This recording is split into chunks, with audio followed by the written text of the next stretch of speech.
Hello, everybody.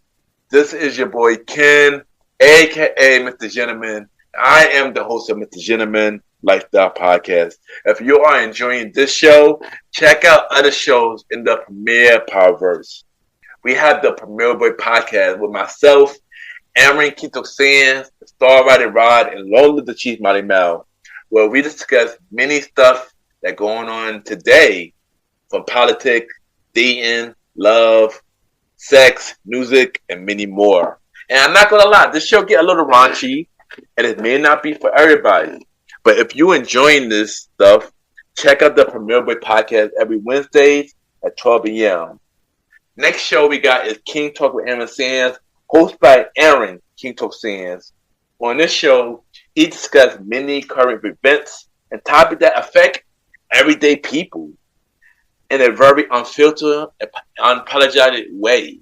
He also discusses controversial topics with other guests and many more.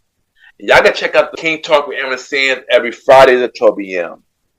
Next, we got Star Town Podcast hosted by the Star Writer Rod, where he discusses life, personal stories, and many topics with guests and many more.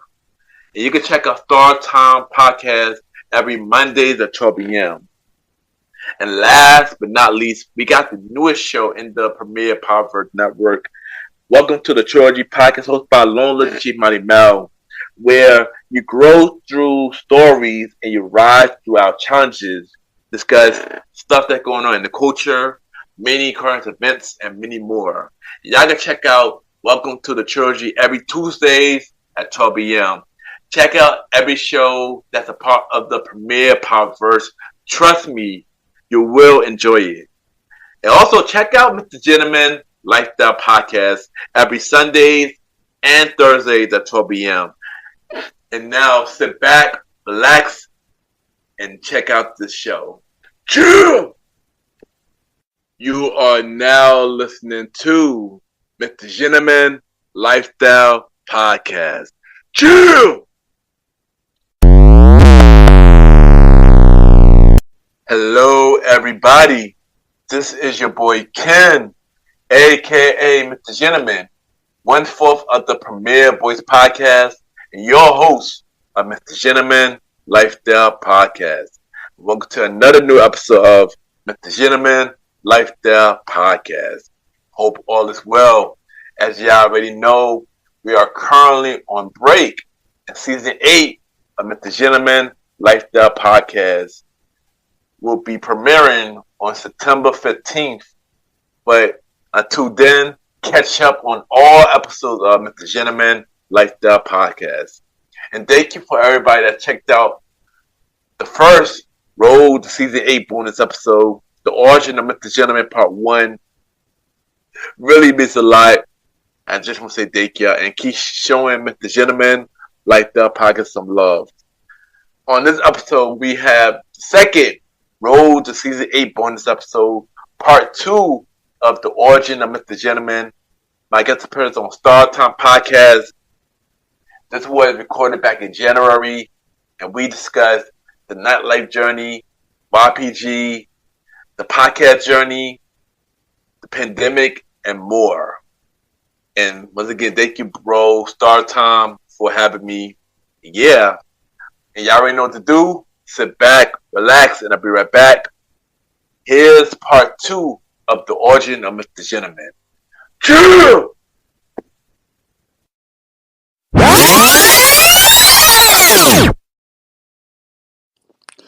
This is your girl Ange, and you are listening to the MrGentleman Lifestyle Podcast.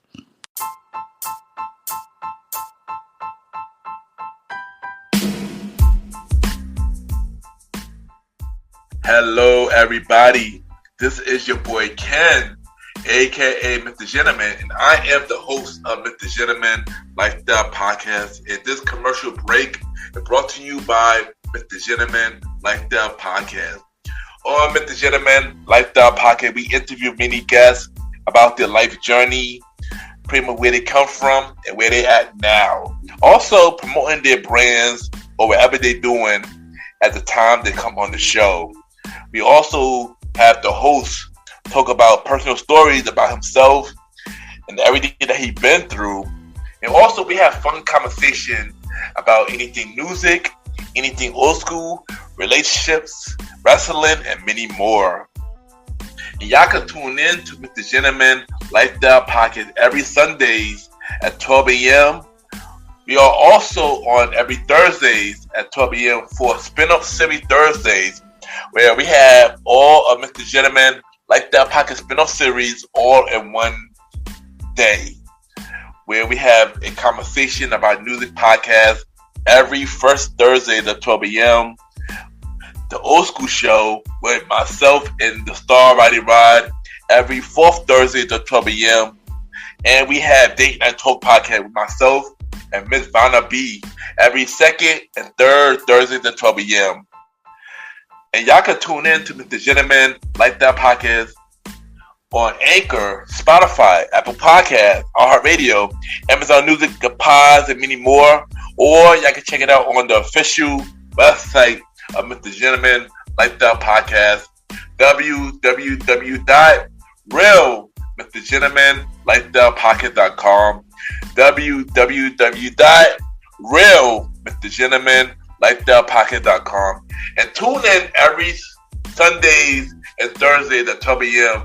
for MrGentleman Lifestyle Podcast. Thank y'all for tuning in to this commercial break of MrGentleman Lifestyle Podcast. Back to your regularly scheduled program. Cheers!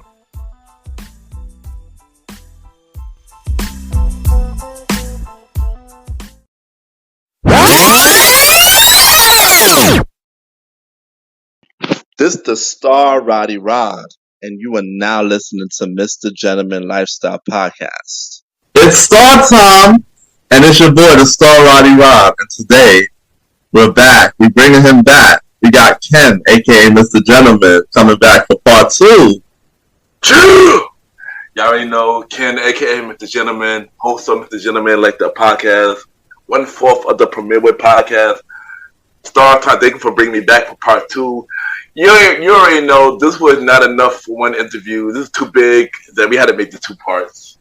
I still have a lot of things I want to ask, and there's a lot of background things that, probably a lot of listeners need to know as well. Yeah, but before we get to that, let's recap a little bit. We spoke about part 1. We spoke about my time in Robeson. We spoke about the birth of Mr. Soul Star. We talked about the Blaze of Glory. We spoke about the Blaze of Click. We spoke about MrGentleman was born. And we spoke about the Summer Bashment part 1 and 2. And the Blaze of Click dismantled. Yes. So if you're watching this on YouTube, or if you're listening to this on Spotify, iHeart, the Pods, please check out part 1 before you continue. Yeah. Yeah, you gotta listen to part 1 or watch part 1 before you get to part 2.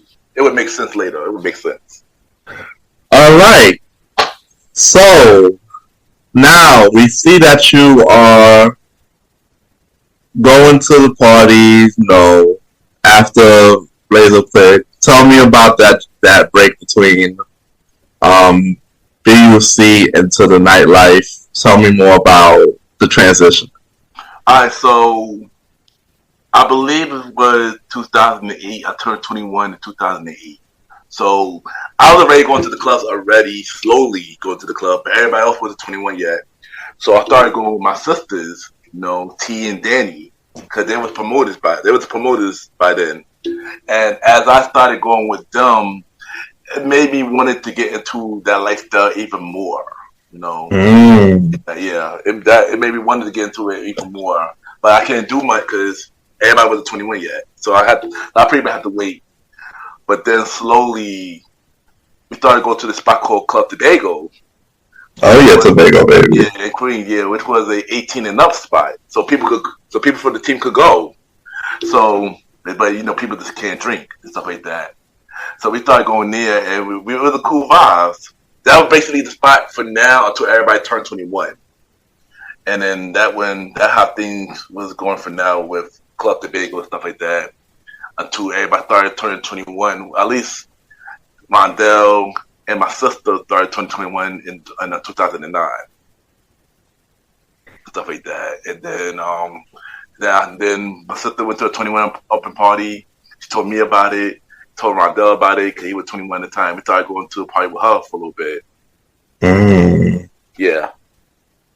And that started to be like a weekly thing after that. And as I started going to more parties, Blazer Click for me, Blazer Click slowly was through there, but I was slowly. I guess I was in. You could say I was in both worlds basically. But doing going to party, I was going to party. I wasn't doing nothing in terms of promoting or nothing though. It's just going basically. Okay. Yeah. And then you ended up getting an opportunity with New York City Compton. You can expand on that. Yeah, so as we started going to these parties and stuff like that, we didn't know it was Compton parties. So one day Compton started seeing us way more and stuff like that. He started seeing these like, okay, these guys support me a lot. Okay, I don't know what these guys are, but they keep supporting me a lot. And I had Compton on Facebook already, so I know of him, but I didn't know him. So one day he introduced himself and stuff like that, and basically started treating us like, like I guess you could say like family, stuff like that. So we would continue to support him and stuff like that. Until one day he invited us to this craft fest, the summer craft fest. Mm-hmm. Like yeah, and we went to that, and during that time was the time where we wanted to take things serious with the nightlife thing. Like we really want to take things serious, which where we came up with YPG, aka Young Premier Gentleman, ENT. And shout out to King Toxin, because King Toxin play a part of the name, and I pretty much finished up the name. So yeah, he came up with originally the name was Team Premier. Originally, King Toxin came up with that, but that was already copyrighted. So he came up with Young Premier, and I just pretty much came up with the Gentleman ENT part, and that's how that happened. I know during the time with myself, Aaron Toxins, Star Rider Rod, and Ray Mac. Yes. So that started. Yeah. And then we was promoting Oceana, right? Yeah, so what happened with that was I got a call and he asked me and only me at the time that he wanted me to promote the event. And I asked about can I have my whole team or form my team because we started a team and stuff like that. He told me no. He didn't want all four of us. So he shut all that down. So I told him can I at least bring one person. He was like, yeah, and he wanted Rondell, like off the back. So that's how that was. And we did Oceana for New Year's Eve. Our first event was Oceana. We had two events actually. First event was Oceana for New Year's Eve, and then he also gave a ski trip as well to promote. But we turned down ski trips to promote because that was way too hard for us. For our first real major event, it was way too hard. So we just went instead. We just became this go into that event. We didn't want to promote. That's how we ended up going. Yeah. We went. Yeah, I didn't even want to promote. We were gonna go anyway, but instead we told them it was too hard for us to do that. So we just gonna go. It was way too hard to do that. So it was hard to get people. And by this early in the game, people do not know who we are. People the comfortability, I get it. Yeah, exactly. People who we know, they didn't take us serious yet. So there's that too. But for Oceana, it was a sell tickets, and I ain't gonna hold you. For our first event, we sold a lot of tickets. We sold 20 tickets. 20. For our very first event, and he was really impressed by that. He was really impressed by that. He was like, "Wow!" He was shocked by your first event, 20. That was amazing. So he was impressed by our first night. Yeah, Oceana was a cool vibe. Like I said, I'm not big on Brooklyn parties, but it was a cool vibe though. So after Oceana, we started at Rebel, right? Yeah. Yeah, so we started at Rebel. Hit me up. He was like, "Yo, how y'all feel about doing Rebel on Fridays?" They remember starting on Fridays, and we were like, "Yeah, let's do it." I'm like, "Cool, okay." So we started doing it every week. Started doing it every week. And our first real bit at Rebel was we had this model by the name of Aisha Diaz there, at Rebel, and that was our first real event for Friday nights. I remember that flyer. Yeah.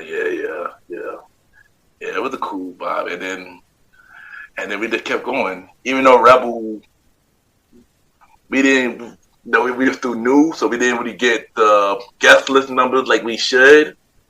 But I mean, of course, we grew over time, though.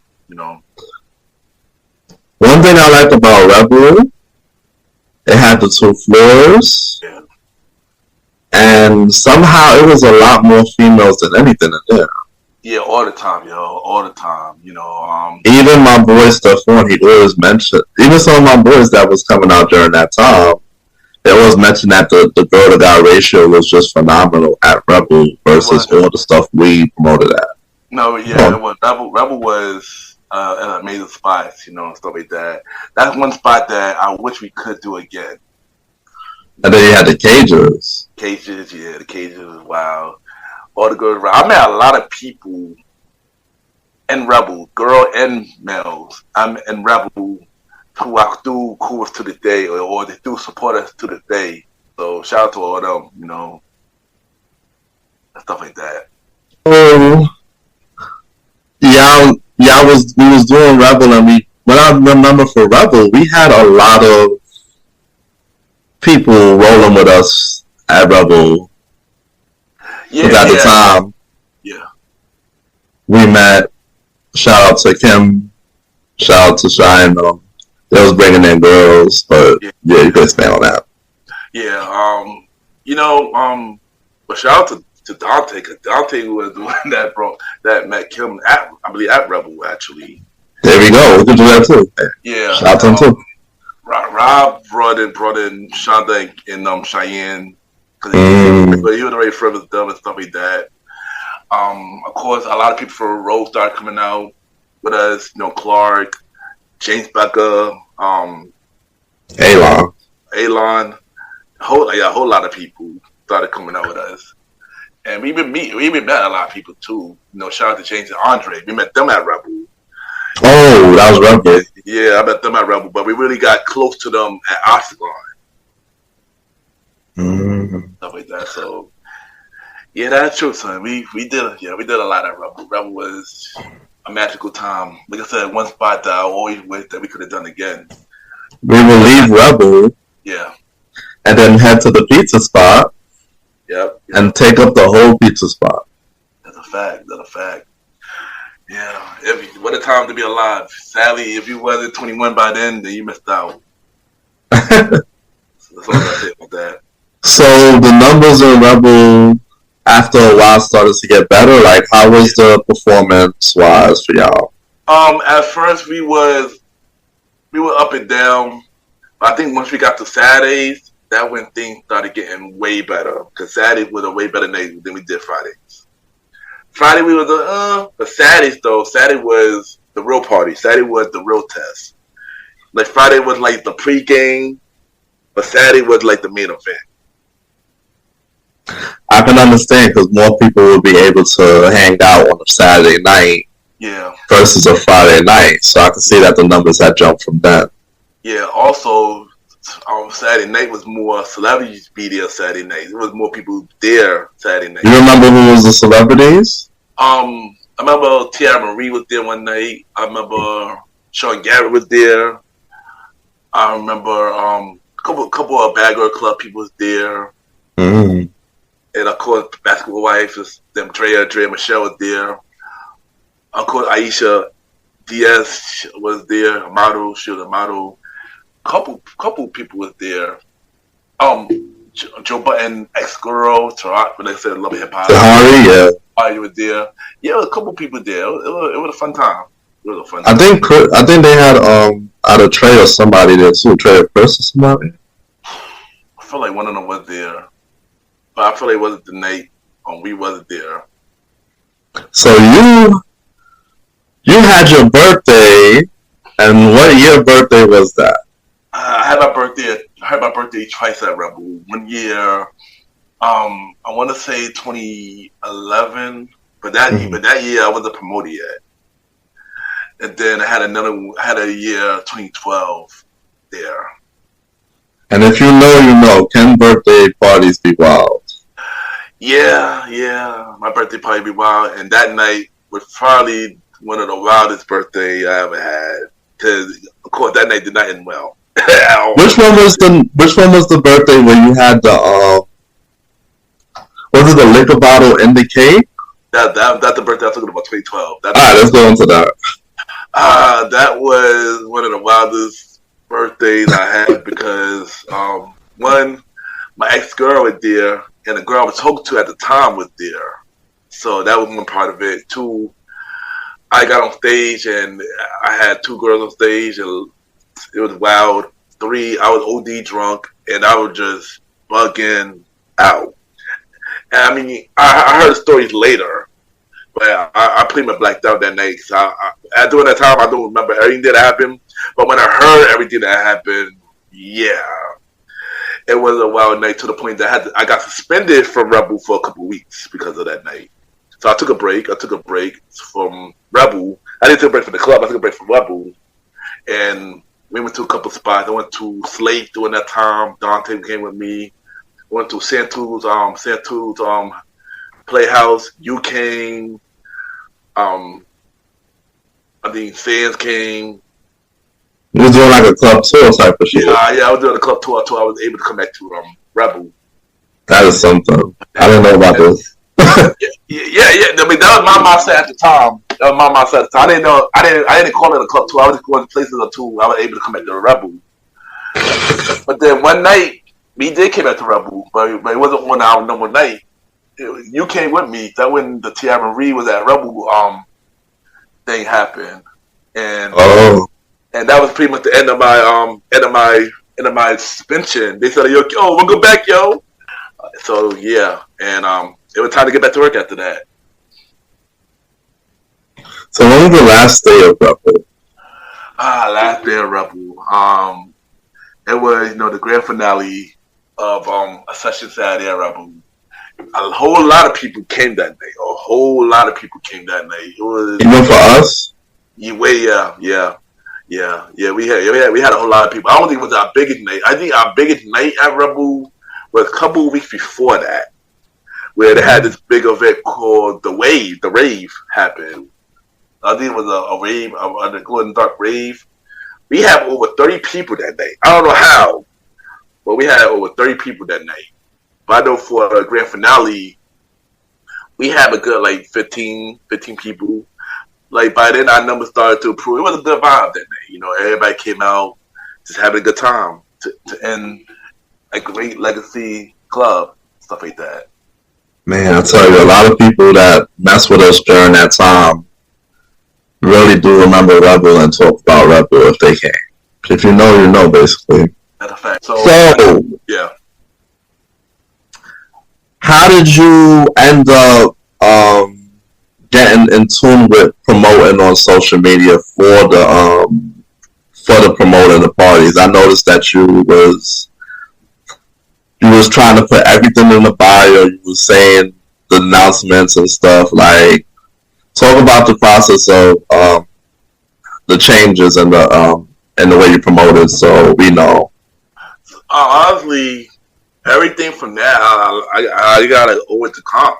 He played a big part of helping me grow when it came to promoting and anything business related. He played a big part in my growth in that. So for that, I thank for that for real. And I pretty much studied the way he posted, and I pretty much took it and just pretty much changed it and made it to my way. And your style type of thing. Yeah, there you go. Yeah, there you go. And that's how I learned from that, really. And I pretty much did that with everything else now. So not only with the promoting, but also with the podcast and everything else.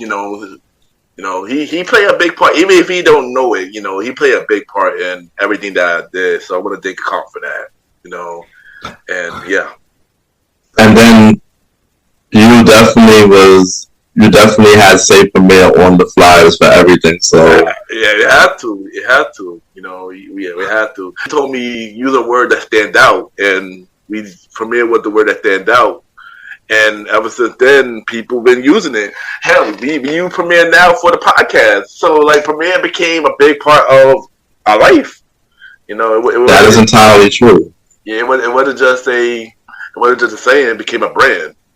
I mean, with the evolution of social media, it kind of worked with the being able to draw the more people on there as well. Like, yeah, pretty much. And the thing with me is, I already had a following from, you know, when we had Skolnex and we had MySpace. I had a lot of those people follow me into IG and Facebook and stuff like that. And then I ended up with the Nightlife. I ended up networking with new people, and I had them into the social media and into my social media and stuff like that. And then end up making the pay for YPG. You know, just doing a lot. Doing a lot. You know, just pretty much the same following that went with as from my Skolnex days and Blaze of Glory. Some of them follow along to the ride. And I just pretty much got a whole new audience as well. But it worked in your favor because they were actually booking birthdays? Yeah, they were booking. Or they were referring to birthdays? Like, how did that happen behind the scenes? Yeah, pretty much some people would come out. Some people was already out, but some people probably didn't know that I was promoted there. What they knew, they're like, okay, next time we come out, we're going to be under you and stuff like that.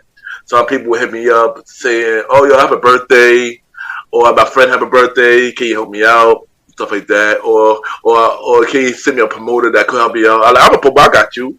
You know, I mean, a lot of that got way better once we got the Taj. So, like, once we got the Taj, it was pretty much game over. All right. Yeah. That's what's up.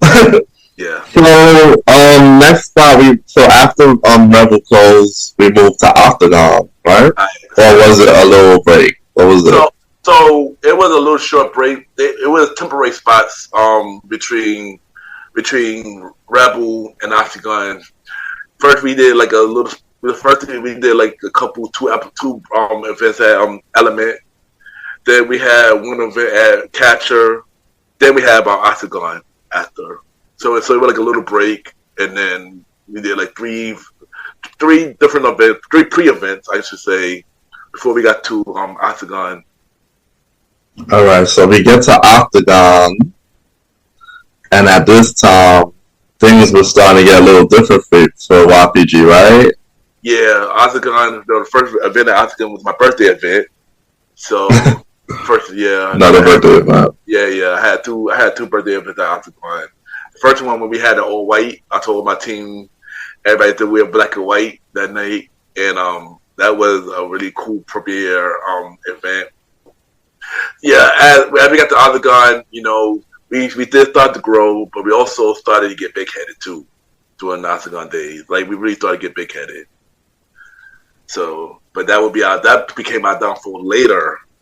So then, when you get to Octagon, there's basically a whole bunch of us taking pictures. Yeah, it was a big thing. So you know what? I'm gonna tell you one thing. I don't think I ever told you this. I want to tell you what my original goal for YPG, the vision that I have.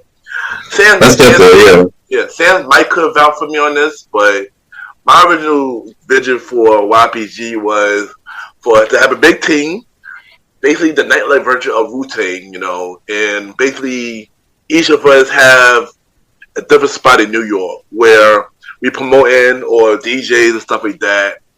And we pretty much take over New York. We promote this different spot. We make our money and promote our brand, have a big network, and then one day we come together. We do a big event of our own together and stuff like that. That always was my vision, doing that, like doing with YPG and stuff like that. So when we would start adding people, that was my plan. That was the plan. But it didn't pan out that way, honestly. At all, because I felt like everybody's vision was completely different. people was in the group because they just wanted to have fun. People was in the group because they want to be opportunists. They would try to be opportunists. People was in the group because they just wanted to be an entourage. And people, and some people, a few people actually followed the vision. You know, so yeah. And other people just want to do their own thing. Yeah. So so at Octagon, I remember I didn't go to that much. Yeah, I met a lot more people there. Yeah, we did meet a lot of people. To even some people who we knew from years ago, whether from Robeson or stuff like that, started coming out with us to Octagon or started doing events at Octagon for our birthdays. And Octagon, me and Sands was wild boys at Octagon. Like we were out of control at Octagon. I gotta hold you. Right. And then you it was so much because then like y'all was kind of dating people in Octagon, and it was just like y'all was mixing business and pleasure. Oh, I gotta put that on pause real quick, Roddy. I gotta put that on pause. Actually, okay. I know personally you did one person. One per out of my nightlife journey. I did meet up with a lot of girls in my nightlife journey. I could admit that. I was kind of a hoe. I could admit that. Out of my nightlife journey, I was a hoe. But in terms of relationship, I only dated one girl in my nightlife journey. Only one girl. Oh, but you met her at the club. I met her at Octagon. I could admit that. I did met her at Octagon. I ain't gonna tell you who the person named because But one day. I told the story before. If y'all heard my Valentine's Day story, clearly y'all would kind of cool who the person is. So, I met this girl one night. It was her birthday. I danced with her. She said that. Sorry, I tried to get her number. She said she got a man. I like your man's a lucky guy. She gave me her number. We started dating. Things were in a complicated situation. She broke up with her boyfriend, and me and her started dating. We were together for at least a year. Yeah. To get the short version. Of that. But yeah. Got it. So I know exactly that story by the back of my head. Yeah. But it was people I met. I did met people though, and I did dated some people. I confirmed dated some people, but never led to relationship though. To that relationship. I did two girls on dates that I met in the club. I could admit that. So yeah. But you're right though. We did mix business with pleasure, especially at Octagon. We did, especially at Octagon. We did definitely. Yeah. So, any other stories of Octagon that you could tell? Octagon was an interesting place. Of course it wasn't like Rebel, but I feel like with Octagon, me and Sam, we got big headed at Octagon. What caused us to get kicked off. And I ain't gonna hold you. During that time, we was upset about it. As anybody would be. Yeah. It's like losing a job. Yeah, basically. But as time went on, and we actually looked back on it, and actually when we started doing Taj, I felt like for a reason, and he did that for us to grow. And when I started looking at it as that, I was like, yo, I get why he did it, because I ain't gonna hold you. We was wild boy. We was acting up. We was messing up the business. We was mixing business with pleasure. We was making many mistakes, and that just made us into a stronger person as a team, So like I said, thank you, Comp, for that, because that was another lesson that he taught us, and that really caused us to mature when we got to Taj. Really under him no more. He was through helping us out along the way, and even for that, I appreciate it. That's what's up, man. Yeah, shout out to of course. One of the best NYC nightlife promoters to this day. So, I know me going as a party goer and the avid thing. He had a lot of people at Octagon. Like Executive was the main person, right? Yeah, Executive, DJ Sleepy at one point. Yeah. He had Chow and Platinum Kids there a lot. Yeah. Kevin Crown also. Kevin Crown a lot. Kevin Crown ramps up the crowd every time. Yeah. Yeah, Octagon, I'm kind of miss it a little bit as well. Yeah, Octagon was a cool vibe though. You know, it was a cool vibe. Like I said, I felt like I feel like Octagon was our period where we had to really learn about us basically, because it wouldn't prepare us to what was coming next. The biggest nights at Octagon was just the birthday parties. Did y'all have celebrities that y'all booked, or big parties like what y'all had? Yeah, I know both my birthday was big. Even though I don't remember the second one like that. Roddy had a big birthday at Octagon. Uncle Mario night was big. Mario. Mario was there. Ted from Black Ink was there one time. I'm trying to think who else. It was a lot of people there. I just can't remember like the big night for Octagon. But you had a birthday. We were the last birthday at Octagon. It was the last day at Octagon. I never showed the hell out. My classmate from City Tech two of my classmates from City Tech came through and everything. Yeah. But I also want to get into the special events that we also did offside. Yeah. Yeah, we did a lot. Of course, we did a lot of brunches at times. We did boat rides. We did some other events I just can't remember.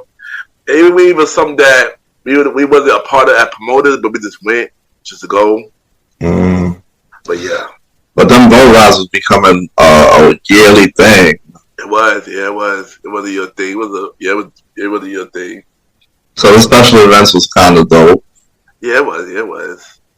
Yeah, we had a lot. You would think that those special events are harder to promote? From your stance. Yeah, because selling tickets, selling tickets is always not the easiest. Because people sometimes don't want to pay for it. So, people like to go for stuff for free and stuff like that. Unless it caught their attention, or unless if they DJ there, or they got people who they know is going. They can get to come together, type of thing. Yeah, pretty much. Because I personally, I use Eventbrite now, so I rather that method so that it shows up in my phone, and I ain't gotta worry. When I get to the door, I just hold my phone up. Yeah, and also it's one thing that our big night always was Halloween. I feel like every time we do a Halloween event, talk about that real fast. We always kill it. Yeah, like we had at one point we had like a streak of Halloween from Rebel to probably Tide 2019. Where every year, every Halloween event we killed it. Like whether it's from guest list, whether it's from ticket sales, we would kill it every year. Like, and yeah, it's always been a thing. That is something, bro. Yeah. So, after Octagon ended, now y'all gotta look for another spot. Yeah. So we were still pretty much, going around places looking for another spot. We would try to do 760. We would try to do Slate. We thought about Slate. We were trying to do another spot, and then with Taj. And I not gonna hold you. I was iffy about Taj because when I went for your sister's birthday during that year, I didn't have the best experience at Taj. But you know what? Let's take a chance. So me and Sands, we had a meeting at Taj to be main promoters at Taj, to be one of the main promoters at Taj. He gave us a deal that wasn't so great, but we still was considering going to Taj. But then we realized our promoter that we knew, MTA Rocky, was also doing Taj, and Rocky was like, he knew who we was and stuff like that. He knew us at the Craft Fest, and Rocky was like, you know what, he go. Rocky decided to put us on. And we got our spot at Taj on January 10th, 2015. Gotcha. And fun fact, when I started promoting, my sisters, they knew a lot of promoters that's in the game. They knew who Rocky was. They knew who Mac was. They knew a lot of people. But I decided to not use their name to get into the promo. I wanted to pretty much do it myself, because I didn't want to be known as TN Danny little brother. I wanted to be Ken, aka Mr. Gentleman, Ken or YPG and stuff like that. I wanted to pretty much make it my own identity, basically. And I get that. Yeah. I totally get that now when I look back. Yeah. At the time, I really thought that was a cheat code. Yeah, it was. I didn't want that. Because my sister know Rocky, so I could have told them, oh, I'm the brother, and I could have got in like that. But I didn't want that. So I wanted my hard work to show, and saying hard work to show as well. Because I got Sam with me too, so it wasn't just a me. It wasn't just a me thing. So I wanted us to basically get it on our own. Because people wanted me to get the help. I didn't want the help. I didn't want the help. Got it. I didn't want the help. So, in case you didn't know why I never went that route, that's why. Because I wanted to figure it out on my own. Gotcha. And it worked out. It worked out on my own. So yeah, it worked out. So when you first started doing Taj, was Catra soon after? Catra was like later that year. Catra was later that year. But Taj, we did Taj first. First couple of weeks, we would kill a Taj first couple of weeks. And then we have a long, slow build for Taj after that for a while. Until like maybe close to the summer. We had a slow build on Taj through the summer, yeah. And then Taj started picking up after that.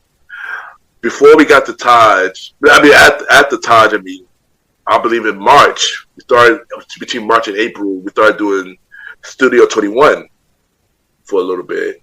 I remember that. With the Empire Boys. He put us on. He put us on to do Studio 21 for like a good 3 months and stuff like that. And that was a cool event, Fun fact, we never had a good guest list on that event at all. We never had a good guest list at all for that event. But I did met people though. I had a couple people who I knew came out to that event, but we just never got fully got paid for that event until one time, which was my birthday event that I had Studio 21. And then soon after we had Taj, one of the promoters who promoted at Taj, he told me and Sam about Catcher. He like, yo, I do Catcher on Fridays, y'all should come through, stuff like that. Uh-huh. By then Studio 21 was pretty much over. So we were like, okay, sure. So we started doing Catcher that July. So Taj, we started off Taj bad, and then we started killing it. We did our first 2 weeks at Taj was good. Then for a whole 3 months, Taj is bad, and then we started picking up again at Taj. Well, Catcher, we were hot for a minute at Catcher. We were hot for like good 2 months at Catcher. But I remember until Catcher died down. Yeah. Wow. But I remember that at Taj there was so much rules that a lot of people was not interested really at one point, right? Is that true? Yeah, it was. The thing was when we got to Taj, we tried to get all our followers who was Octagon to come to Taj, but a lot of people did not like Taj because of the strict dress code. It just had so many strict rules for no reason, basically. I came all the way with a sneaker ball and they turned me away in the snow. Yeah. It was that bad. It was really bad. And I think that, and one thing about Taj, I feel like that would hurt us more than anything. First, when we first started, because we had people come in and stuff like that, and they got turned away for the little thing. Of course, which I know this story is coming, so I'm might just say now. It was a period where I have a birthday event at Taj, and a lot of my friends got turned away because of the weight, and I was really conflict that night because one of my birthday, I didn't want to deal with the stress of my birthday, but then also I do it in a place of business. I still got to handle business as well, and that night I was confident and hurt, kind of like, dang, yo. Like, they messed up. My friend can't get in because of something I can't really do much about, you know. And it was just out of your control. Yeah, I was really out of my control. It was really disrespectful, and I probably told my friends about that situation, you know. I really did. Yeah, I remember I seen the next day you wrote a long post. Yeah, it was about it. Yeah, it was you know, I didn't want them to think that I didn't care about because that wasn't the case at all. You know, I did care, you know, but you know, it was one thing that wasn't something that I didn't know what to do, and it turns out it was just that door guy who was there at the time. Good thing they got rid of him later, but you know, after he left, that situation pretty much changed. So yeah, it was a lot. That situation was a lot, man. I told you that situation hurt me really bad. You know, I know it took a while for my friends to trust me after that, but yeah, I mean that time was a proudest moment. It was a rough time. It was. Trust me. When it came to promoting, because you were still doing it every week, regardless. Yeah, I mean sometimes you have to make money no matter what. And I wanted to fix the problem. I wanted to fix the problem too. I didn't want to just give up that. You know, I wanted to fix the problem. And I felt like I ended up fixing the problem. Cause I spoke to the GM after that. I spoke to many people after that about what happened that night. So it wasn't like I wasn't doing that behind the scenes about it. You know, because I was really fixing the problem behind the scenes. Yeah, man. That was a very disappointing night. It was, you know, it was, and appreciate Sans for that, for really helping me out with that situation, because he understood it was my birthday, so he knew that I didn't want to handle that, so he stepped in and tried his best to do it the best way he can, as well. So yeah, shout out to Sans for that too. But at the same time, as promoters, how much power do you really have? You don't own the club. You don't have discretion of who comes and goes. Yeah, I feel like we would have the power once they really know who we were. We still were kind of new. We still were we were through a year in. We basically like a year in, so it was through certain things that we couldn't really do. Like I recall if I was there for like 4 years and that. Like if that happened now, I think we would have had more power now to do that. We could have fixed it now. Cause we got the club, trust, we got the GM trust and stuff like that.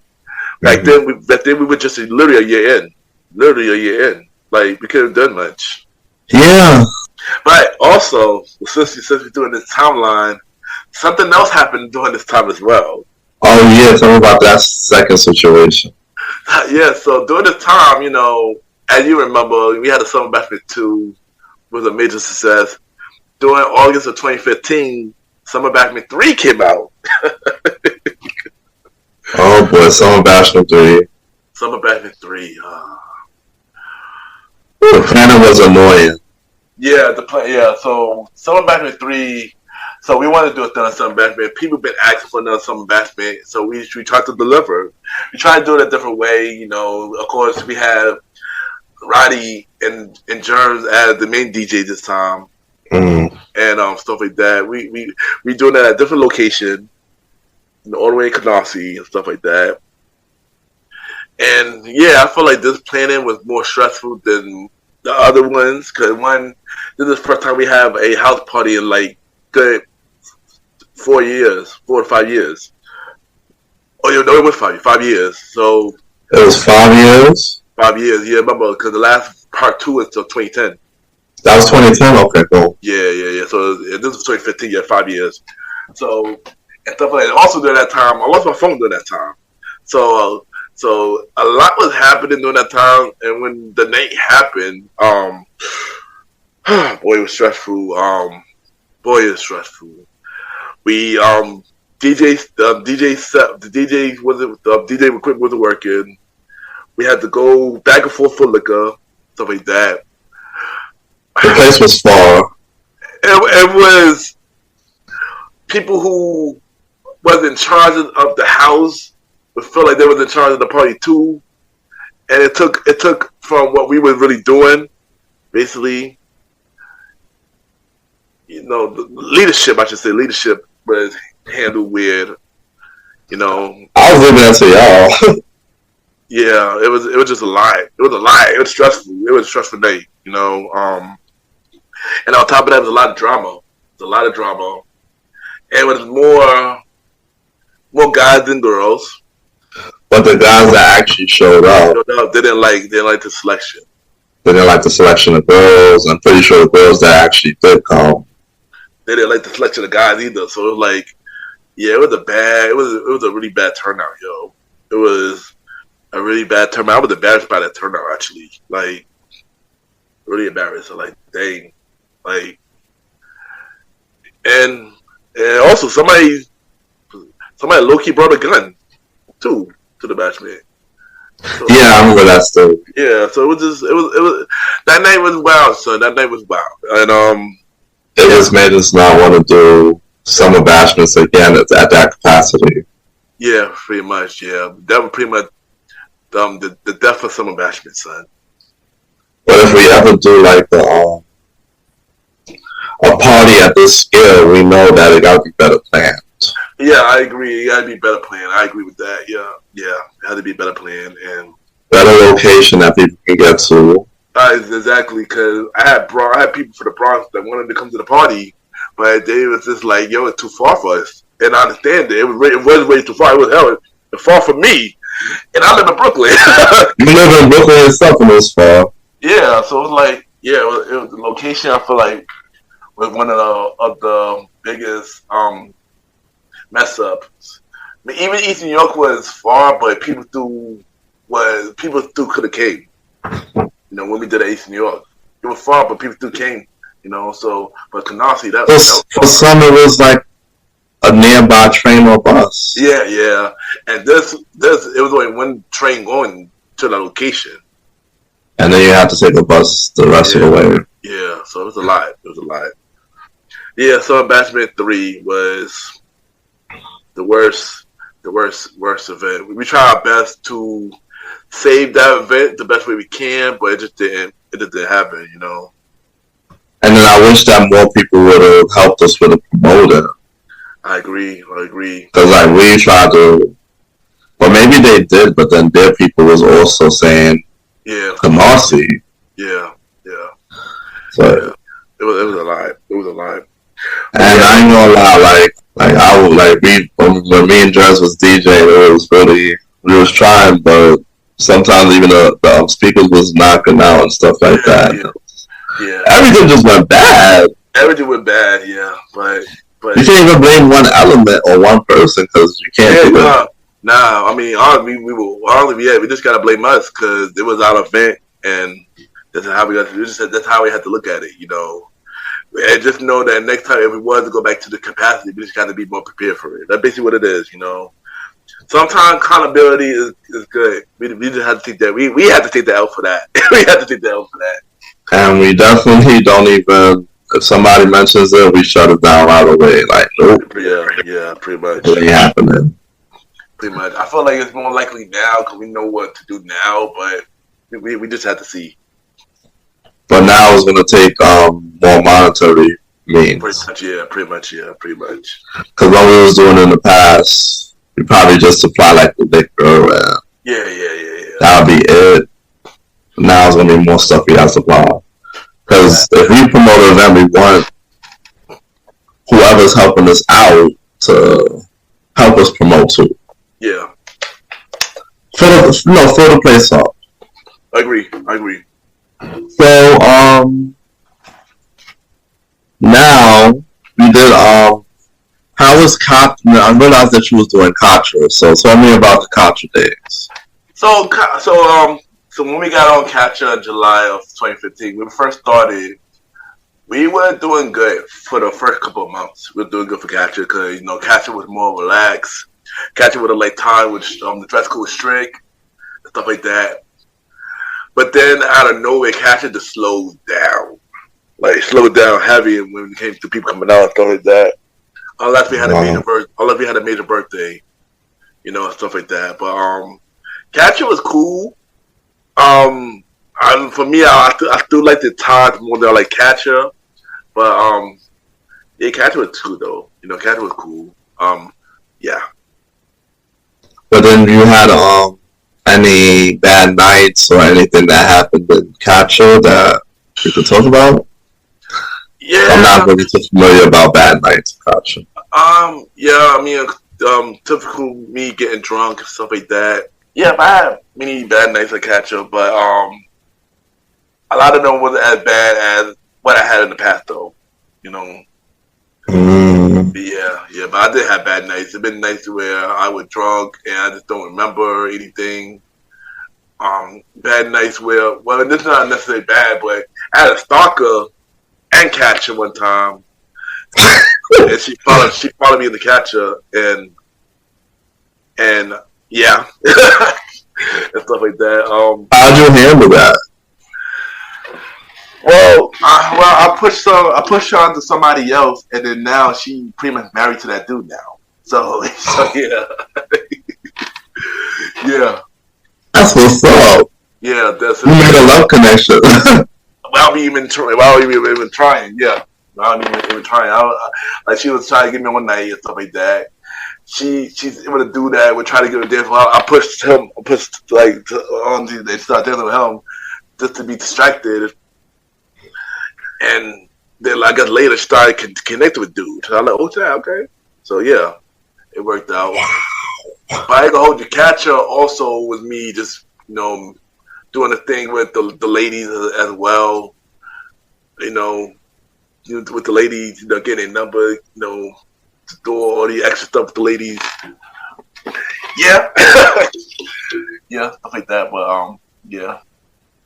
Yeah, Catcher was an instant place. So, when did y'all stop doing catch? It was around the pandemic?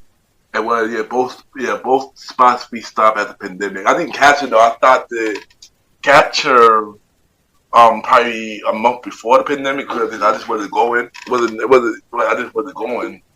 But yeah, pretty much around the pandemic basically. Wow. Yeah. Yeah. Cause Taj, I went to Taj literally the week before the pandemic. I went to Taj 3 before the pandemic, and then the week later, pandemic started. Catcher was literally probably 2 to 3 weeks before the pandemic. I started going, but Catcher was still going on though. I just stopped going. So, the pandemic happened, and I know you had to go through a lot of changes. So, you can talk about a summary of what was going through your mind to what you was going through 2020. So, pandemic, I'm not gonna hold you, it changed me a lot. In the pandemic, I was diagnosed with anxiety, and I started getting panic attacks, like a lot. I had my first panic attack was on March 16th and stuff like that because the pandemic started picking up. I thought I had COVID at the time, so I started feeling weird, stuff like that. I couldn't breathe. And I was just panicking for like a whole night from 11 p.m. until 6 a.m. and it just wouldn't stop. So I thought I had a heart attack and stuff like that. So I ended up going to the hospital, and doctor was like, "What you doing here? You're not supposed to be here. If you don't got COVID, you're not supposed to be here." So next thing you know, she just told me that I would have an anxiety attack, a panic attack. She just gave me medicine for it and stuff like that. As I was taking the medicine, the panic attack was going on for like 3 to 4 weeks. Still, What? yeah, it was not stopping. It was not stopping. A long time, man. Yeah. I had to stop it completely, and then that would stop stopping stuff like that. Yeah, it just changed my mindset into like I guess I was scared a lot. It was, and I never really spoke about it because I feel like people didn't understand what I was going through. So it was one of those things that only my family knew, and probably some people from the team knew, but I think people didn't know the extent of how bad it was. Nah. Yeah, and it was bad to the point of, I started getting phobias of not going out and many things. I had to go to therapy for it and talk to them. And going to therapy, it taught me a lot more about myself, everything that I was actually going through. It even helped me out about past trauma I was holding in for a very long time. Wow.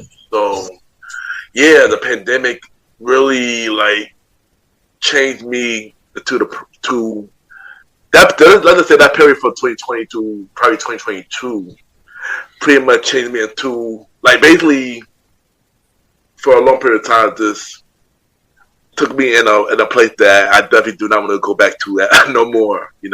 Gotcha. Yeah. I noticed that you stepped back from social media sites for a couple of days or a week, right? Was it long? Was it a week or more? I think it was because it was a week or maybe 2 weeks. It was because like it was a lot of news thing too, and I would get triggered by a lot of things. I would get triggered by the news. I would get triggered by losing family and stuff. Yeah, people dying. That was a lot. It just freaked me out bad. Like it freaked me out bad, and yeah, and then hear about other people that I actually know dying too. It really did trigger like a lot. It did trigger fear. And the thing about me, I don't usually get fear or nothing, but that was the one time that I was actually scared of a lot of things. So yeah, it was a lot, and it's something that none of us should want to go through again, So during that time, you lost your job at New York and Co. Yeah, and that was another thing too. Even though I hated New York and Co. After a while, I've been there for many years, and it was time that I was leaving, but if things that did fall through, because I had to have a job that I was about to go for a new job, but things just didn't fall through. It was always started happening. It always started happening with the job that I was going for, basically. Like I was doing construction for a little bit when I was in New York Co. And I was going to leave New York Co for that. But then that fell through. And I had security I was going through, but then that didn't work out. And then other jobs that I would have interviewed for, but all those things didn't work out. I basically just stayed until something happened. Then New York Co got closed down, and I guess when it closed down, I got mixed feelings about it. I was happy. You relieved at one point, right? Yeah, I was happy because it was a job that I did. I did. I liked New York Co, but I just wasn't happy because I was growing. I was growing as a person there. That's what it really was.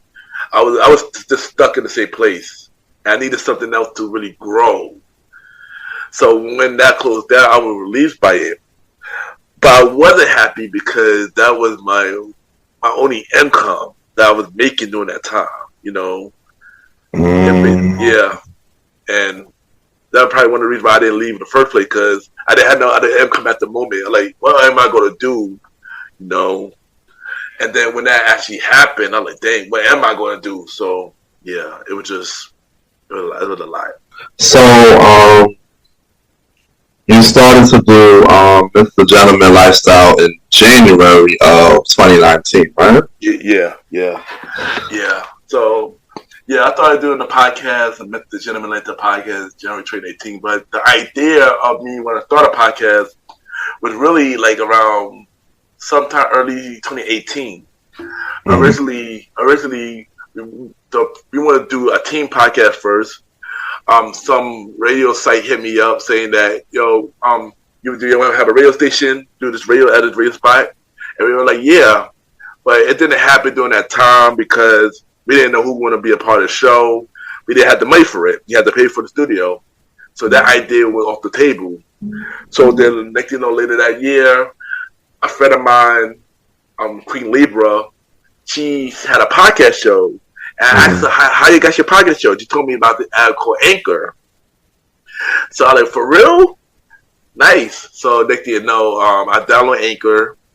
And I was going to say I'm going to start my podcast show in September of 2018. But now I pushed it back. October came. No, I pushed it back. November came. No, but I got a name now. December came. I pushed it back. Early January came. Like January 1st, January 2nd. No. Next thing you know, January 19th, I was supposed to go to Todd that night because we had the, I believe it was our 7-year anniversary party we had and stuff like that. And I was telling myself, I ain't going to go to Todd tonight. So I decided to stay at home and work on this podcast interview. podcast episode. So, like, I had 5 people. I asked them, like, yo, should I do this? Should I start my podcast show tonight? People were like, yeah, I believe you were one of the person I hit up to. I believe you were one of them. But I was like, yeah. So I started recording the first episode 0, and I ended up put it out. I wasn't sure how it was going to go or what direction I was going, but next thing you know, a lot of people liked the show. So I'm like, okay, cool. I know during that time when I started the show, I had music on the show because I wanted to make it have like a radio feel to the show. During the time, I didn't think nothing was going to happen, but yeah.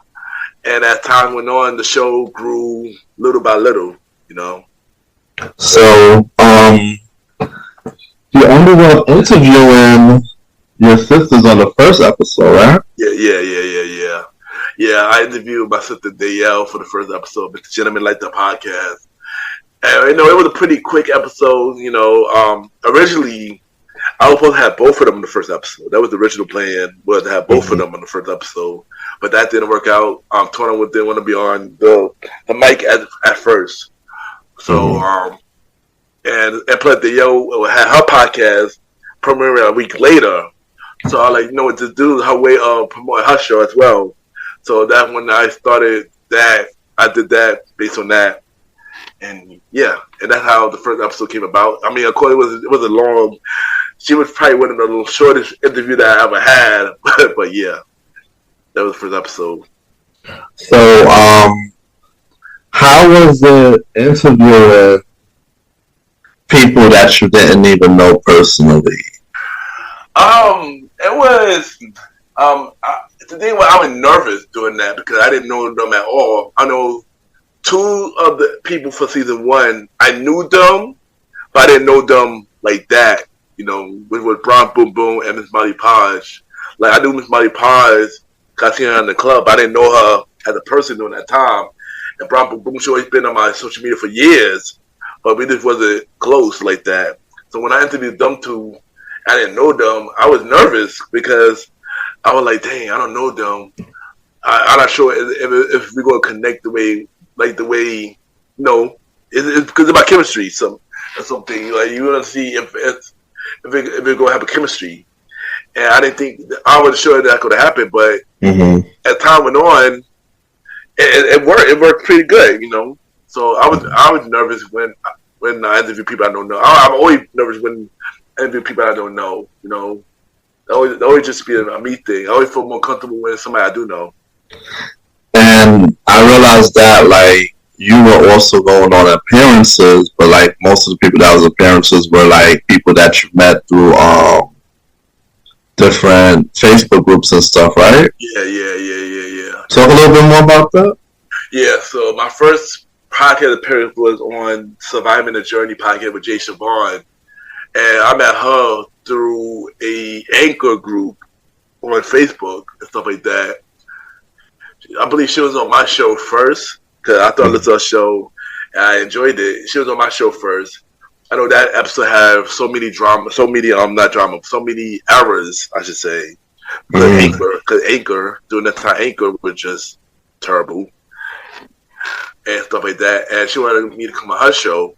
And we had the same issue with Anchor happening on that show as well. And then that time went on, I joined a podcast family by the name of the Co-op Circle of Outstanding Podcasters. And shout out to them. Shout out to them, yeah. Angelica, Queen Pen, and all of them. And I thought it'd be collaborating on their show. When they had Shower Karaoke, I went on their show. And then I went on a person that I was cool with, Miss Cece, because she had her show during that time too, called For the Love of Cece. I was on her show. And yeah, that first couple of episodes of 2020, I guess the first appearance of 2020, I was just like trying, but I still wasn't big on going on people's platforms yet. I was still like shy behind that. Well, for me, watching you go through that at first, that took courage. It did. Especially during that time, during the pandemic, I was dealing with acid reflux and postnatal drip, and my throat was crazy during that time too. So that's another thing too. So my throat was like messed up around that time too. So that made things even more harder. I bet people didn't notice my voice was messed up during those recordings. So you have did a countdown show. I remember. Yeah. We'll talk a little bit about that. Yeah. So the countdown show. So every time we got to a mid-season finale or a finale episode of MrGentleman like the podcast during the early days, I would have a countdown show based on the top 10 songs that I played on my show, and that was a fun fun type of show because people love, like, I feel like during the early days, people didn't like my show because of me. People like my show because of the music, and during that time, I wanted to give people what they wanted, and that was pretty much the music. So, yeah, the countdown show is pretty fun. In some episodes, I pretty much got I'll open up a little bit about things going on in my life and stuff like that. And it was a fun experience. I felt like my favorite countdown show that I ever did was the old school countdown show. That was like one of my favorite ones I did. Yeah. And we did 6 episodes of those. And we did 6 episodes of the countdown show, and that was a fun experience, And I remember like listening to your countdown show because it broadened my knowledge of older school R&B of the 80s and stuff. Songs I never knew about and stuff. Yeah. And it's funny because I was going to do a 90s version of it, but then things happen. Things happen with Spotify and stuff like that. Which I'm pretty sure we will get to that soon, but yeah. Well, you're going to talk about that now. What happened with the Spotify situation? Okay, so they didn't know, copyright infringements happened. So it was a time where MrGentleman like the podcast, I think my show wasn't going to grow as big as it was. I was thinking about, people told me like, yo, Kenny, you better be careful. They're going to come for you with copyright infringement. I'm like, no, they're not. I was like, no, they're not. My show not big enough for that. I was thinking my show was not big enough for that. Boy, I was wrong. So I believe it was July of 2020. I got my first copyright infringement, but when I got my first one, it wasn't. They didn't let me know. So I was like, what happened with one of my episodes? And it was the episode where my cousin was on there. So that was the first episode that got the copyright infringement. And then next thing you know, I got a letter from Spotify saying, yo, we're taking this episode down, stuff like that, because you didn't want to change the copyright infringement. I still didn't take it serious. Next thing you know, they took the whole show off Spotify down. Oh, wow. So I tried to figure out, how am I going to do this? How am I going to fix it? And stuff like that. So I had them, talk to them and stuff like that. They gave me another chance. They put it back, and stuff like that. So I didn't think nothing of it. Things. I threw putting music on the show. I didn't think nothing of it. They took it off again. They took it off Spotify again. And this time it was worse. A lot of episodes got removed. So I was like, dang. So next thing you know, I rebranded my whole show. I took every music off the show. And then since I was doing that, I was really depressed when that happened. Like, I like, dang. I believe this was like season 4 mid finale, and it was an episode called Rebrand and Reset, and I just was like, yeah, I'm gonna take a break. I took like a month and a half break during this time, and I just said I'm gonna go rebrand the show. So during this time, I removed every song off every episode. I re-edited all my episodes. I re-edited every episode from. That had to take a lot of time. It took a month and a half. It was from episode 61 to episode 0. Yeah, and even by then we had an old school show as well by then too. So I even had to add those shows as well. And it took a while, and I didn't talk to nobody. I put no episodes. I just really like, we added everything. Like every episode pretty much got rebranded. And nobody knew that we rebranded the episode. So I was just adding in. I re-recorded some of the early episodes, and and I just did that until it was ready. It was ready on April 2021. All the music removed, Everything's all the audio sounded up to date. Basically, I'm edited and stuff like that. Mm-hmm. And yeah, everything was just rebranded. And yeah, even though losing the music was bad, but I felt like without music, it helped the show grow even more. Wow. And now it wasn't just them come to my show just listen to the music. It was them come to my show listen to me and what I had to say.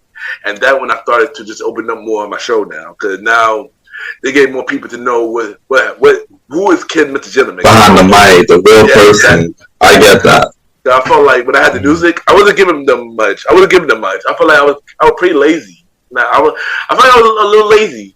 I can admit that now. I can admit that now. I felt like I was a little lazy. I didn't have any guests, but when it came to my solo episode, I felt like I was a little lazy for giving them people more more me, you know. Right. So, talk about the birth of all the spin-offs, from the wrestling to the day night, and yeah, go into them. Alright, so wrestling, it wasn't wrestling show is not a spin-off. It's pretty much, I guess, a segment. You can say it's a segment. Oh, segment? Yeah, it's a segment. Yeah, like wrestling. Like I can say the segments on my show with wrestling. There's a segment. The new character show that I have now, the top 20 character show, the segment, and something else in the segment. Day Night Talk was originally a segment before it became a show, but we will get to that a little later. But the first spin-off show I had was Unsigned Hype, New Music Unsigned Hype show, which started in 2019 after I believe it was June 2019, and where I played new music and play unreleased artists, basically like indie artists, basically. Stuff like that. I played their music and stuff like that. Originally, I wanted to interview them, but at the time, this thing just didn't work out. So that spin-off show only had 6 episodes, and then I scrapped it. But I brought that show off back later, which is now a conversation about music, which was reborn in 2021. So I mean, pretty much that was more of like talking to artists about their music journey and stuff like that, and then have pretty much different music topics. I will say so. Yeah. So that's more of a repurpose, right? Yeah. You can say that. You can call that repurpose in this case, right? Yeah. No one. Yeah, basically like a revival, basically. It's a revival, yeah, basically. But before that, we had this show. We had this other show where originally was supposed to be what Conversation About Music was supposed to be. It was a show called I Love Music, and originally it was basically about old school music. And I wanted to have somebody to come along on the journey with me. And the person I wanted to do it with was you, Roddy. Mm-hmm. Stuff like that. And as we were playing for that show, we were talking about a lot of old school things. You know, a lot of old school stuff. Old school would just keep popping up and stuff like that. So one night I slept on it and stuff like that. I woke up the next day and I'm like, yo, the old school show. I got to tell Roddy this. So I told Roddy about the new idea for the show. And I was with it. Yeah, and we named it Old School, and Roddy was with it. You know, Old School show started in October of 2020, which is now pretty much going on to this day. We're on its 3rd season, which we're about to end pretty soon. Yeah, Old School show. Yeah, Old School show was a really popular show out of all the spin-off shows, you know, stuff like that. Then Conversation came out in 2021. The official version came out in June of 2021, which is now the 2nd season. Which season 1 was cool, but it picked up a lot more season 2. And then we got the newest spin-off show that came out in April of 2022, which is Date Night Talk. And like I mentioned earlier, Date Night Talk was originally a segment. It has 7 segments, you know, episodes on that. And I kept saying that we were supposed to come out with us episode. It was supposed to come out originally in 2021, but I pushed it back heavy. I wasn't sure what idea I was really going with. So they didn't know. I wanted to have a co-host for the show for Date Night Talk. Originally, Naya was supposed to be the co-host for Date Night Talk originally. She was supposed to be the co-host for Date Night Talk, and that was when she had that pilot episode. That was pretty much a test episode and stuff like that. Yeah, and it was cool, but I felt like me and her was cool because me and her know each other for a long time. We went to school together, but I felt like me and her. I didn't feel like me and her would have the same chemistry doing that show together than the other person that I already had, who I wanted on the show. And the person who I felt like I had more chemistry with was Miss Vanna B. Because I could tell that she was serious about the process and she really had a good insight on relationship stuff like that. So that why I added Vanna B to the project, and it's been pretty good ever since. We're on the second season, and that's pretty much almost done as well. And yeah, so we got 3 spin-off series right now. A conversation about music every first Thursday. Date Night Talk Pocket, myself and Vanna B every second and third Thursdays, and the Old School Show, myself and the Star Right Around every fourth Thursday. And when I came up with the spin-off series Thursday block, because that was a thing until last year, I should say. And what I wanted to do was I wanted to stack up all my spin-off shows into one night. At first, I was debating if I should move with the Gentleman Like the Pocket to 2 nights, to 2 days. I was really debating because I didn't want to put too much on the people in my audience. But then when I realized that Date Night Talk was already on Thursdays, I was like, why not just add all the shows on Thursdays? It would make more sense that way. And Sunday would be more of the main series, and they have more time for that. So I decided to do spin-off series Thursday in May of 2023, and that's how that happened. Okay. Yeah. So I've noticed personally that you had a lot of guests on the main series. Yeah. Where all those people, how did you get in contact with them? Was it mainly through DMs and Twitter and whatnot? Like, how was the process of getting them together? So some people who've been a guest on my show, I know them personally. Some people I probably had them on social media for a very long time. Other people I met through podcast community, or some people I just randomly hit me up and wanted to be on the show. So basically, the guest process was basically anyway, like all avenues. And very few people that I don't really know at all who just hit me up and say, "Yo, can I be in your show?" And that really happened. Wow, that's cool. Yeah. Were you nervous because you didn't know them from a hole in the wall? So were you just nervous of?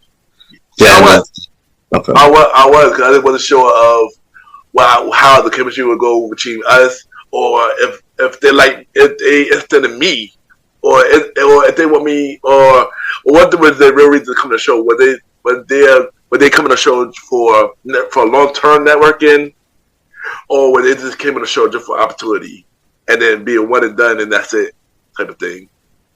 Because I'm the type of person who would like to have long-term partnership and long-term network.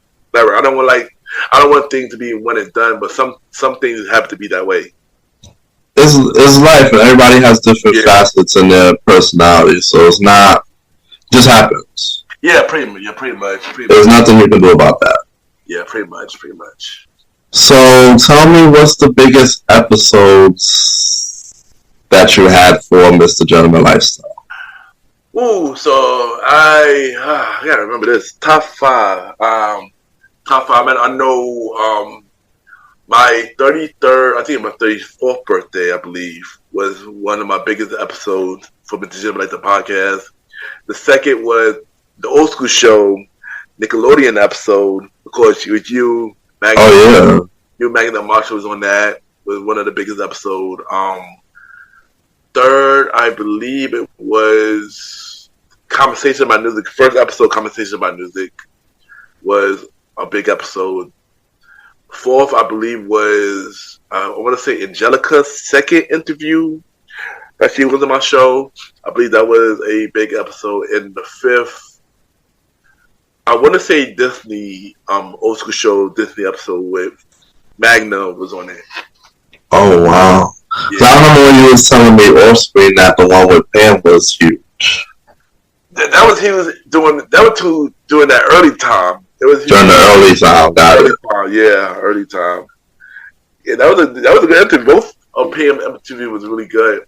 But at time with knowing those five was like the top five ever, basically. Got it. Got it. Yeah. What are some other difficulties you faced with Mr. Gentleman Lifestyle that you could share? Getting the guests has been difficult. Early days was audio, especially when we were doing I noticed that. Anchor days. Those was difficult. Sometimes pushing the show is difficult because you don't want to push the show and the audience get upset that you're pushing it too much or you're spamming them in their messages. And getting people close to you to listen to your show. That always been hard for me because just like everything that you support, they see you as a person that they once knew, but they don't see you as a person that you're doing now. So that always been hard for me to push people that I actually know to give me a chance, you know. Even though that changed over the years, but through a couple of people that I still want to listen to, but they haven't given it a chance yet. Yeah, because you can admit that a lot of people are doing the same thing that you are doing. Exactly. It's not just they honestly do have a choice of clicking on the button. Yeah. And listen to it. Yeah, that's a fact, yo. And and some people also be out here, think it's a competition when it's not the case at all. I feel like if you support other people that you know, that's not going to dim your light at all. It's not going to dim your light at all. We all could support each other and still be all right, Well, everything, no matter what, is a competition. They have to be a first. It's always been life. You can't really get away from it. And somebody is always going to be a first. It's always going to be a second. That's why we have charts. Yeah. And that's why we have accolades. Yeah, that's a fact. Yeah. And awards. Yeah, that's a fact. That's a fact. So people, no matter what, is a part of life. They always want to boast and see who. I got more than you. I got this more than you. I've been doing this for years, and so it is what it is. I see it all the time in every field. It's not just talking here. It's just everything. Yeah, it is what it is, man. It is what it is. But but those. So you still got to think in mind that you got to put your best foot forward because pretty much. The next man think about it like, oh, I'm number one on this chart. I've been here for so long. Yeah, that's so. When did you get on Good Pods? I believe it was, I want to say September 2021. I believe I was on Good Pods, and Good Pod hit me up. They've been trying to get me for like a year. I keep saying no. But then one day I gave in once my podcast show was taken off Spotify. Because at that time, I needed more platforms. So I was like, you know what, let me check this Good Pod out and see what's up. I got on Good Pods. It was an interesting thing because it made you see a whole bunch of podcasters that I did not know, So I'm on it. I didn't think nothing of it. I'm just pretty much basically just trying to grow my platform and trying to grow my show on that platform, basically. And then one day it started growing. Yeah, I feel you. That is something because Good Pods really changed how you. It really changed the game a little bit for you now because you got a platform and you have charts so you could see that more people are noticing your shows, even people on a broader horizon. And that's what I noticed when you introduced us to Good Pods. I'm like, wait a minute, these people are people from all over the world. Yeah. And they checking out our show. Yeah, when I saw that, I was like, wow, and this also represented like indie podcasters. So it wasn't really about mainstream like that. It was about indie. So I was like, wow, this is really dope. And when I first got on the charts, I was even shocked. Like, oh, there's a chart here? I didn't know it, but I was exploring it. I didn't know it was a chart. Until they notified me that I was on a chart. Like, oh, wow. So, yeah. So, I mean, a a lot of things coming up for Mr. Gentleman Lifestyle Podcast. Yeah. You just did your 200th episode. Yeah. That was good. And you basically told straight up exactly about some stuff. Yeah, that was good. Straight, no chaser. Yeah, pretty much, yo. One thing I like to do with my show is I like to break records. I like to do as much as I can. 200 episodes. We're about to hit 5-year anniversary, and yeah, just. By the time this will be released, it'll be the 5-year anniversary. It'd be I believe it'll be the week of. It'll be the week of, so it's perfect. But it'll be the week of. But yeah, it's just an honor to continue to do this. For 5 years, because it's been many times that I've been wanting to give up. It's been many times that I didn't think that people were going to listen to me. It's been times that I didn't think that I would worth doing this thing, and I just kept going and realizing, like, why am I doing this in the first place? I just kept going, and the fact that a lot of people admired that I kept going, and admired that I never gave up, and the fact that people started this show because of me. It been like you became an inspiration to many. Yeah, and I've been an inspiration for many people. And when people tell me that, I'll just be just as shocked. Honestly, I didn't think that my impact would do anything.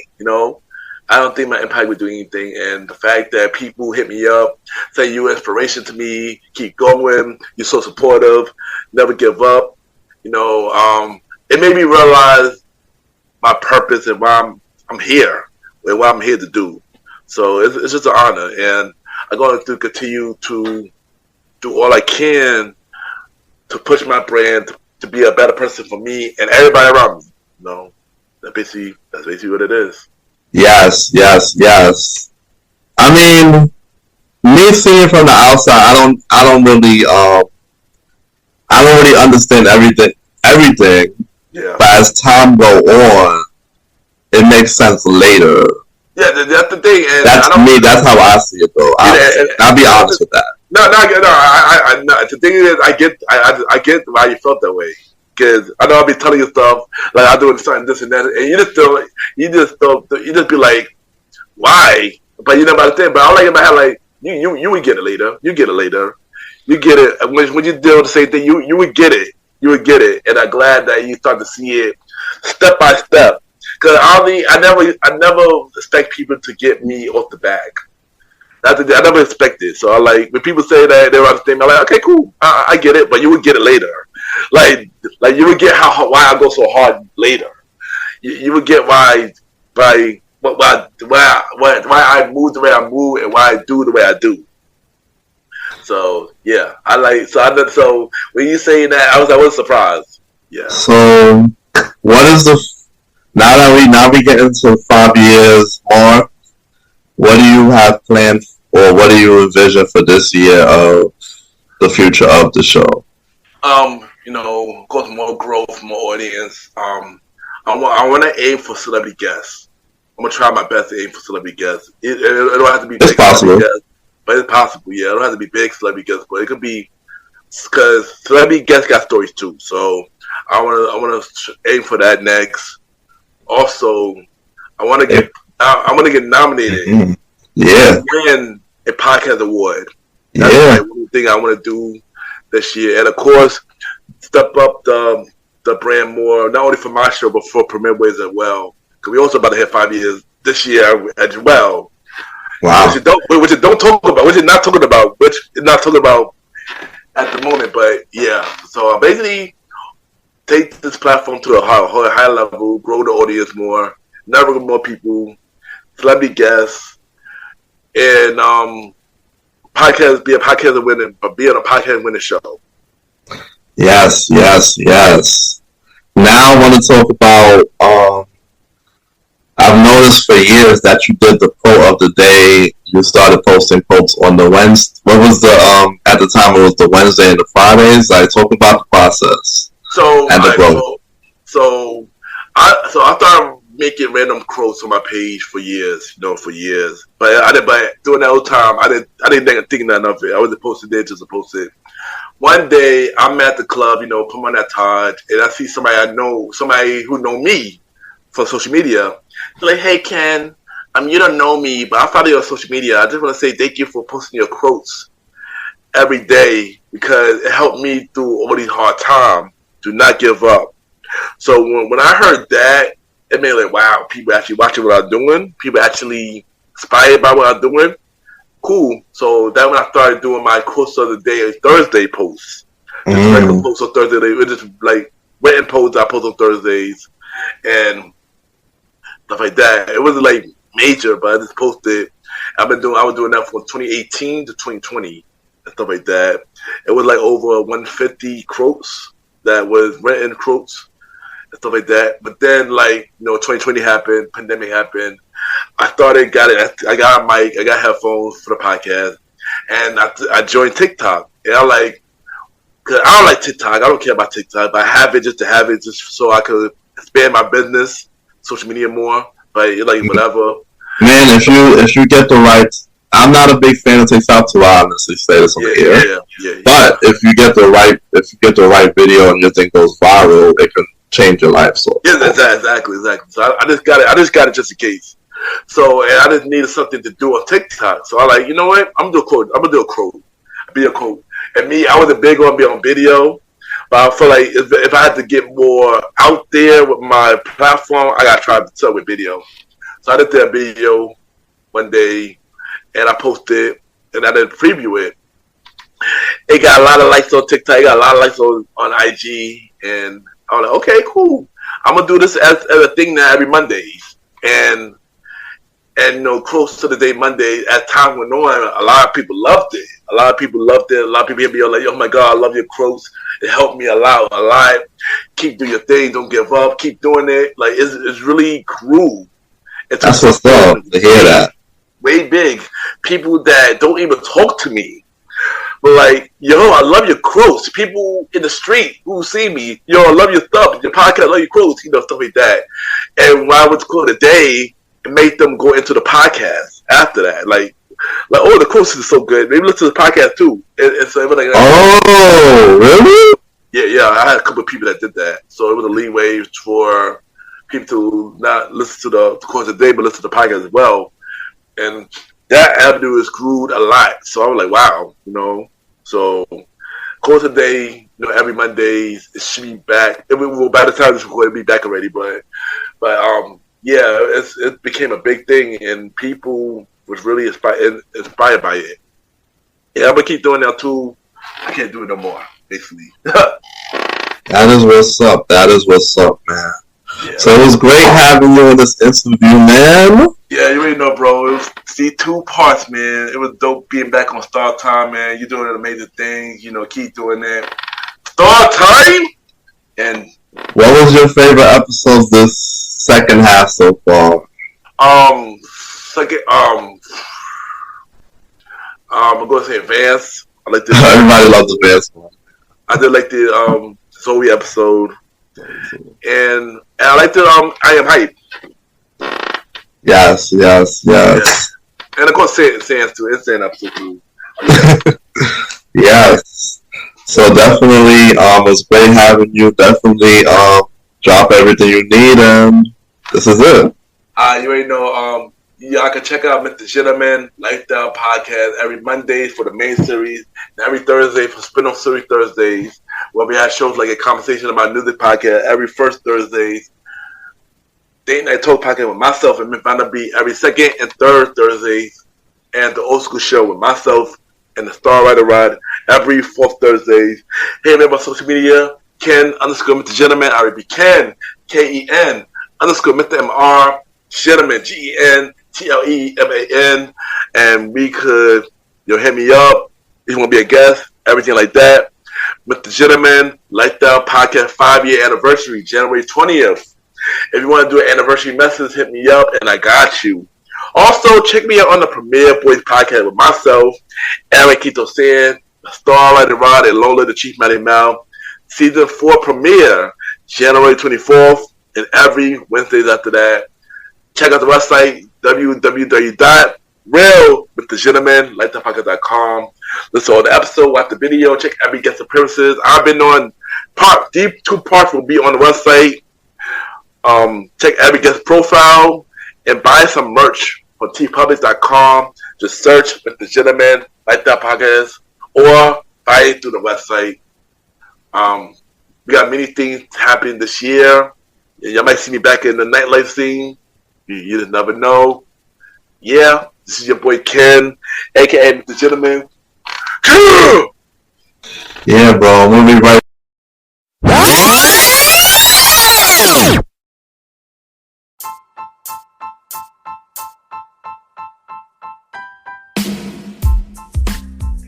Hello, everybody. This is your boy Ken, aka Mr. Gentleman. Now, I am the host of Mr. Gentleman Lifestyle Podcast, and this commercial break is brought to you by Mr. Gentleman Lifestyle Podcast presents Spin-off Series Thursdays. And Spin-off Series Thursday is the new home for Mr. Gentleman Lifestyle Podcast Spin-off Series that brought to you shows like A Conversation About Music Podcast, The Old School Show, and Date Night Talk Podcast. And A Conversation About Music Podcast is a music spin-off series where we talk about anything music, from the current music scene and the old school music scene, where we interview many guests that's in the music industry and artists about their music journey. We have a segment game called The Face Off, which is a versus inspired game, and we have roundtable discussion about variety of music topics. And y'all can check out A Conversation About Music Podcast every first Thursday at 12 a.m. Every first Thursday at 12 a.m. Now, the Old School Show that featured myself and the star Roddy is a show where we discuss anything old school, from music, TV shows, movies, and many more. We also bring in guests to join in on the old school conversation. Y'all can check out the Old School Show with myself and the star Roddy every fourth Thursday at 12 a.m. Every fourth Thursday at 12 a.m. And last but not least, we have Date Night Talk Podcast with myself and Miss Vanna B, where we talk about anything relationship related topics like love, dating, relationships, cheating, the good and the bad, and many more. And y'all can check out this spin-off series, Date Night Talk Podcast, every second and third Thursday at 12 p.m. So look out for Mr. Gentleman Lifestyle Podcast presents Spin-off Series Thursday, A Conversation About Music Podcast every first Thursdays. The Old School Show with myself and the star Roddy every fourth Thursdays, and Date Night Talk Podcast with myself and Miss Vanna B every second and third Thursdays. And y'all can check out Mr. Gentleman Lifestyle Podcast every Sundays for the main series and every Thursday for spin-off series Thursdays. And thank y'all for checking out this commercial break. And now back to your regularly scheduled program.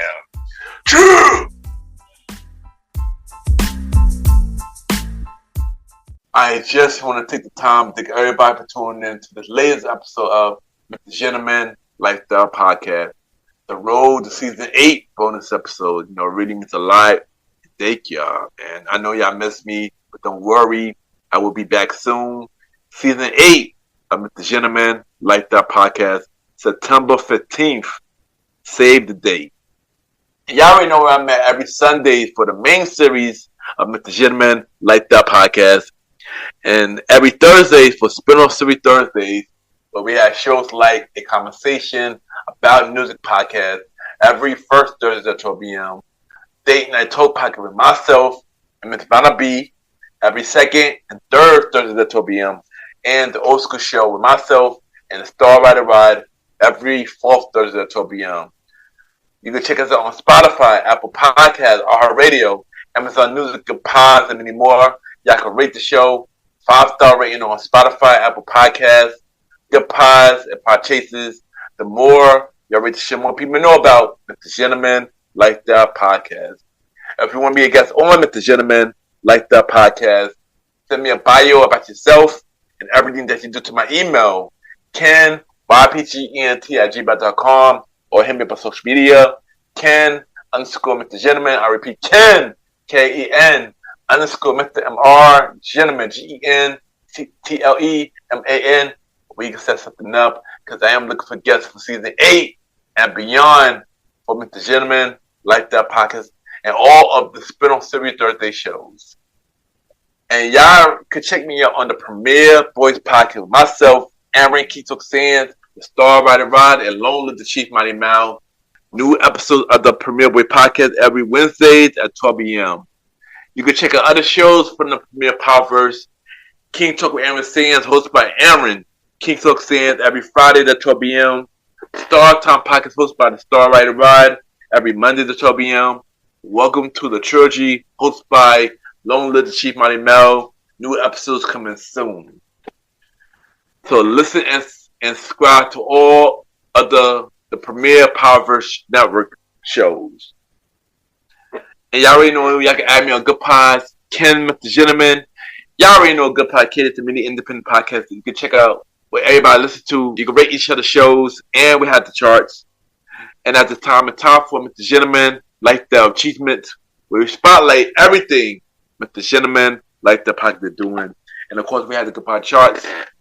We are now number 10 for Society and Culture, and we are number 2 for Personal Journal. Before this episode came out, we were number 1 for Society and Culture once again for 10 days, and we were number 1 for Personal Journal for 15 days, which was a new record on the Personal Journal chart. So once again, thank you everybody that continue to support Mr. Gentleman Like That Podcast, even while we're on break. It really means a lot. And y'all gotta check out the official website of Mr. Gentleman Like That Podcast, www.realmrgentlemanlikethatpodcast.com. You can listen to every episode of Mr. Gentleman Like That Podcast. You can watch every video of Mr. Gentleman Like That Podcast, from the audio version from Mr. Gentleman Like That Podcast TV, from Mr. Gentleman Fact Quote of the Day, and many more. You can check out every guest profile who's been on Mr. Gentleman Like That Podcast. All 70 guests. Shout out to all 70 of y'all that have been on Mr. Gentleman Like That Podcast. It really means a lot. And y'all stories matters. Y'all make an impact in a whole lot of people's life more than y'all know. From the inspiring story, fun conversation, and more. Thank you all 70 of my guests. More guests coming soon. Check out all my guest appearances on Mr. Gentleman Like That Podcast. And check out the official merch store at tpublic.com. Search Mr. Gentleman Lifestyle Store. We have shirts, hoodies, mugs, and many more. Just check out www.tpublic.com. Search Mr. Gentleman Lifestyle Store. Or y'all can just buy the merch through the website. And yeah, support Mr. Gentleman Like That Podcast. Really means a lot. And y'all, I appreciate every support, whether y'all buy the merch or just support the show by listening, rating, sharing, tell a friend, and more. I appreciate any support, no matter what it is. And check out the official website, www.realmrgentlemanlikethatpodcast.com. Once again, thank you everybody that tuned into this bonus road to season 8 bonus episode of Mr. Gentleman Like the Podcast. We got 3 more bonus episodes coming real soon. And season 8 of Mr. Gentleman Like That Podcast, September 15th at 12 a.m. And Spin-off Series Thursday return in October. Have a good day or night wherever you're listening to this episode. Chill! My name is Cynthia from our collaboration station podcast, and you are listening to MrGentleman Lifestyle Podcast.